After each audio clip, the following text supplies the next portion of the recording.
సైంటిస్టులకు కూడా అర్థం కాని అతి గొప్ప ఆలయాలు మన ఇండియాలోనే ఉన్నాయి. చివరికి మన దేవాలయాలను చూసి ఇతర దేశాల వాళ్ళు కూడా అసలు ఈ దేవాలయాలను ఎలా కట్టారో అర్థం కాక చాలా ఆశ్చర్యపోతున్నారు. ఫ్రెండ్స్, మన ఇండియాలో ఉన్న ఈ అద్భుతమైన దేవాలయాలని మిస్ కాకుండా ఉండాలంటే ఈ వీడియోని చివరి వరకు చూడండి.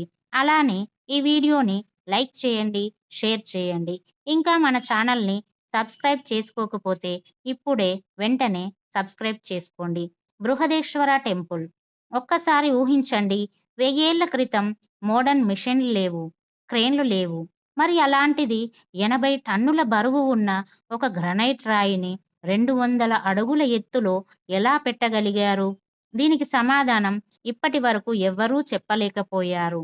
ఇంకా చరిత్రకారులకి ఈ ఆలయానికి సంబంధించిన ఫుల్ ఇన్ఫర్మేషన్ గానీ, బ్లూ ప్రింట్లు కానీ ఏమీ దొరకలేదు.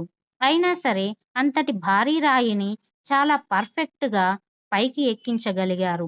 కానీ కొన్ని సిద్ధాంతాల ప్రకారం చోళులు ఒక 4 కిలోమీటర్ల పొడవైన ఇన్‌క్లైనర్ ర్యాంప్‌ని వేశారని, ఆ ర్యాంప్ మీద ఈ రాయిని తీసుకెళ్లారని అంటారు. కానీ ఆ ర్యాంప్ యొక్క ఆధారాలు కూడా మనకి ఎక్కడా దొరకలేదు. పోనీ వందల మంది కార్మికులు ఈ రాయిని మోసి అక్కడ పెట్టారంటే నిజానికి అది అస్సలు జరగని పని. అంతేకాదు, ఈ ఆలయం నిర్మాణంలో కూడా ఇంకో అద్భుతం ఉంది. ఈ ఆలయం కట్టేటప్పుడు అసలు ఎలాంటి సిమెంట్‌ని కూడా ఉపయోగించలేదు. కేవలం రాయిని రాయితో ఇంటర్లాకింగ్ చేసుకుంటూ ఈ పద్ధతిలో ఈ గుడిని కట్టడం అనేది చేశారు. అందుకే ఇది ఇన్ని వేల సంవత్సరాల నుంచి ఈ భూకంపాల్ని, సునామీల్ని, ఇంకా ఇలాంటి భారీ వర్షాలను కూడా తట్టుకొని ఇప్పటికీ ఇంత స్ట్రాంగ్‌గా నిలబడి ఉంది. ఇంకా ఈ ఆలయం యొక్క నీడ భూమిపై పడదని అందరూ అంటుంటారు. కానీ అది నిజం కాదు. మధ్యాహ్నం సమయంలో గోపురం నీడ చాలా చిన్నదిగా పడుతుంది. అది ఈ గుడి నిర్మాణంలో కలిసిపోయి ఉండడంతో అందుకే మన కళ్ళకు స్పష్టంగా కనిపించదు. దీని వెనుక ఉన్న సైంటిఫిక్ కారణం ఏంటంటే గోపురం నిర్మాణ కోణం దిశ మరియు సూర్యుని కాంతి పడే దిశ, ఇలాంటి అంశాల వలన ఈ నీడ భూమిపై స్పష్టంగా కనిపించదు. తమిళనాడులోని తంజావూరులో ఉన్న ఈ అద్భుతమైన ఆలయాన్ని 11వ శతాబ్దంలో చోళ చక్రవర్తి రాజరాజ చోళుని ఆధ్వర్యంలో కట్టడం అనేది చేశారు. కైలాస టెంపుల్.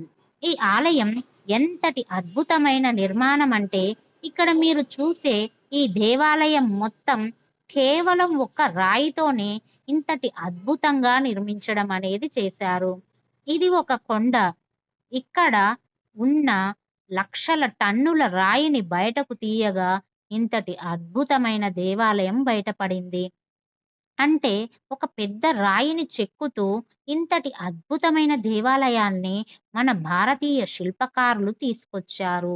భారతదేశంలోని మహారాష్ట్రలో ఎల్లోరాలో ఉన్న ఈ కైలాస ఆలయాన్ని రాష్ట్రకూట వంశానికి చెందిన రాజు కృష్ణ క్రీస్తు శకం 756 మరియు 773 మధ్యలో ఈ ఆలయాన్ని చెక్కించారు.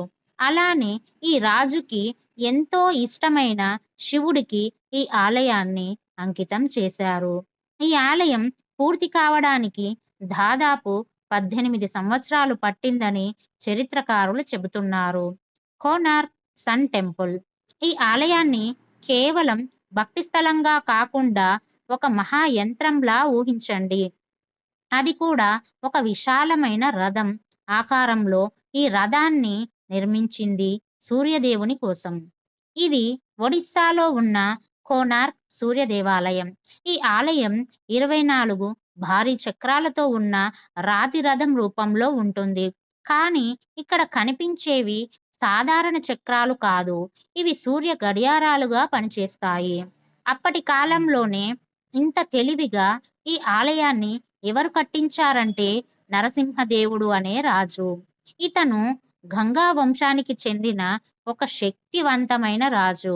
ఇప్పుడు ఉన్న ఈ ఒడిస్సా రాష్ట్రాన్ని ఒకప్పుడు అంటే 1200వ సంవత్సరంలో కళింగ అని పిలిచేవాళ్ళు. అలానే ఈ రాజు సూర్యునికి పరమ వీరభక్తుడు. ఒకరోజు ఈ ముస్లింలు కళింగ దేశాన్ని స్వాధీనం చేసుకుందామని ఈ రాజుతో యుద్ధం చేయగా, ఈ రాజు ఆ ముస్లింలని ఓడించి ఘన విజయాన్ని సాధించారు. ఈ విజయం ఈ సూర్య భగవానుని వల్లే సాధించాను అనే కృతజ్ఞతాభావంతో అతను ఈ కోనార్క్ సన్ టెంపుల్‌ని కట్టించి సూర్య భగవానునికి అంకితం చేశారు. ఈ ఆలయాన్ని తూర్పు దిశగా నిర్మించి ఉదయాన్నే వచ్చే సూర్యుని కాంతి నేరుగా గర్భగృహానికి తాకేలా అంత అద్భుతంగా ఈ ఆలయాన్ని నిర్మించారు. లోడ్ స్టోన్ ఇది ప్రకృతిలో సహజంగా కనిపించే అయస్కాంతపు ఖనిజాలు. ఈ అయస్కాంతపు రాళ్ల సహాయంతోనే ఈ గర్భగృహంలో సూర్య భగవానుని విగ్రహం గాలిలో తేలుతూ ఉండేలా చాలా తెలివిగా నిర్మించారు. ఇంతటి అద్భుతమైన టెక్నాలజీతో ఈ ఆలయం అందరినీ చాలా ఆశ్చర్యపరిచింది. కాకపోతే ఇదంతా ఒకప్పటి పూర్వ వైభవం. కానీ అప్పటి పూర్వ వైభవం ఇప్పుడు లేదు. ఇంకా ఈ దేవాలయంలో గాలిలో తేలే సూర్య భగవానుడి విగ్రహం కూడా లేదు. కాలం వెళ్ళే కొద్దీ శత్రువులు ఈ దేవాలయాన్ని చాలా వరకు నాశనం చేసేశారు. లేపాక్షి టెంపుల్. ఈ గుడిలో సైంటిస్టులకు కూడా అర్థం కాని ఒక రహస్యం ఉంది. అదే భూమిని తాకకుండా గాలిలో తేలుతూ ఉండే ఈ స్తంభం. దీన్ని హ్యాంగింగ్ పిల్లర్ అని కూడా అంటారు. ఇక్కడికి వచ్చే భక్తులు కూడా అసలు నిజంగానే ఈ స్తంభం గాలిలో తేలుతుందా లేదా అని పరీక్షించడానికి ఈ స్తంభం కింద వస్త్రాలు పెడుతూ కూడా టెస్ట్ చేస్తూ ఉంటారు.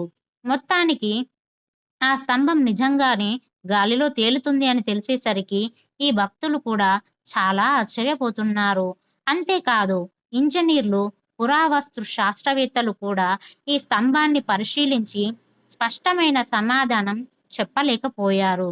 ఆంధ్రప్రదేశ్‌లోని అనంతపురం జిల్లాలో ఉన్న ఈ లేపాక్షి దేవాలయం ఈ రహస్యానికి నిలయంగా కొంతమంది చెప్తుంది ఏంటంటే, ఇది భూకంపాల నుంచి రక్షణ కోసం డిజైన్ చేసిన ఒక ప్రత్యేక విధానం కావచ్చని చెప్తున్నారు. ఈ అద్భుతమైన ఆలయాన్ని వీరన్న మరియు విరూపన్న అనే ఇద్దరు సేనాధిపతులు 16వ శతాబ్దంలో నిర్మించారు. వీరిద్దరూ విజయనగర రాజు అచ్యుత దేవరాయకి సేవకులు. విరూపాక్ష టెంపుల్. ఈ దేవాలయంలో అత్యద్భుతంగా అందరినీ ఆశ్చర్యపరిచేది ఇక్కడ ఉన్న ఒక చిన్న కిటికీలో నుంచి బయట ఉన్న గోపురం నీడ అనేది తలకిందులుగా కనిపిస్తుంది. ఇప్పుడు ఉన్న వాళ్ళందరూ దీన్ని పిన్ హోల్ టెక్నాలజీ అని అంటున్నారు. కానీ అసలైన ఆశ్చర్యం ఏమిటంటే 7వ శతాబ్దంలో కట్టిన ఈ ఆలయానికి, అంటే అప్పటి కాలంలో కెమెరా అంటే ఏంటో కూడా తెలియని ఈ దేవాలయ శిల్పకారులకి మరి ఈ పిన్ హోల్ టెక్నాలజీని అప్పటికే ఎలా తెలుసుకున్నారు? ఈ విషయమే సైంటిస్టులను కూడా చాలా ఆశ్చర్యపడేలా చేసింది. ఇక్కడికి వచ్చే ప్రతి భక్తుడు ఇలా తలకిందులుగా కనపడే గోపురం నీడను చూడకుండా ఎవ్వరూ తిరిగి రారు. ఈ పిన్ హోల్ టెక్నాలజీ గురించి ఇప్పుడు అందరికీ తెలుసు. కానీ అప్పటి కాలం నాటి దేవాలయ శిల్పకారులకి ఈ టెక్నాలజీ ఎలా తెలిసింది అనే విషయం ఇప్పటికీ ఎవ్వరూ తెలుసుకోలేకపోయారు. అలానే కనిపెట్టలేకపోయారు. ఈ అద్భుతమైన విరూపాక్ష ఆలయం అనేది కర్ణాటకలోని హంపీలో ఉంది. చెన్నకేశవ టెంపుల్.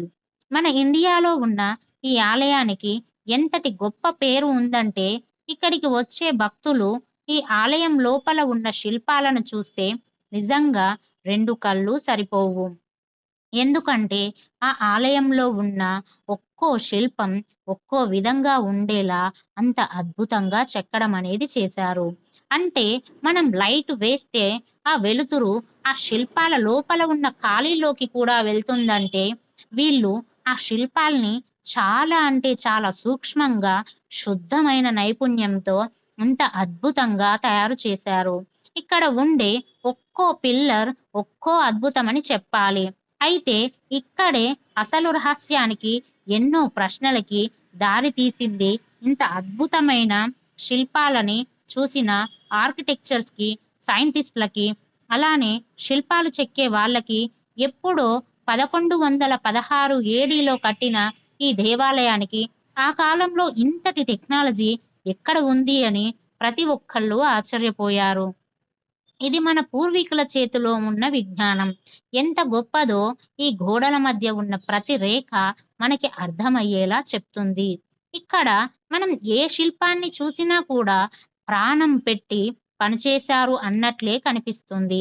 కర్ణాటకలోని బేలూరులో ఉన్న ఇంత అద్భుతమైన ఈ విష్ణుమూర్తి దేవాలయాన్ని 12వ శతాబ్దంలో విష్ణువర్ధన మహారాజు అనే అతను జైనిజం నుంచి హిందూయిజంకి మారిన తర్వాత అతను తన భక్తిని చూపేందుకు ఈ దేవాలయాన్ని మాటల్లో చెప్పలేనంత అద్భుతంగా నిర్మించారు.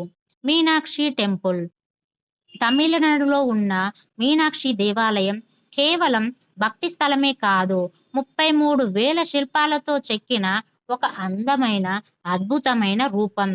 ఇంకా 14 ఎకరాల్లో 4 అతిపెద్ద రాజగోపురాలతో ఈ దేవాలయం మనకి చాలా పెద్దదిగా కనిపిస్తుంది. ఈ దేవాలయంలో ఉన్న మీనాక్షి అమ్మవారి గురించి పురాణ కథలు చాలానే ఉన్నాయి. వాటిలో ప్రతి కథ మనల్ని ఎంతో ఆశ్చర్యపడేలా చేస్తుంది.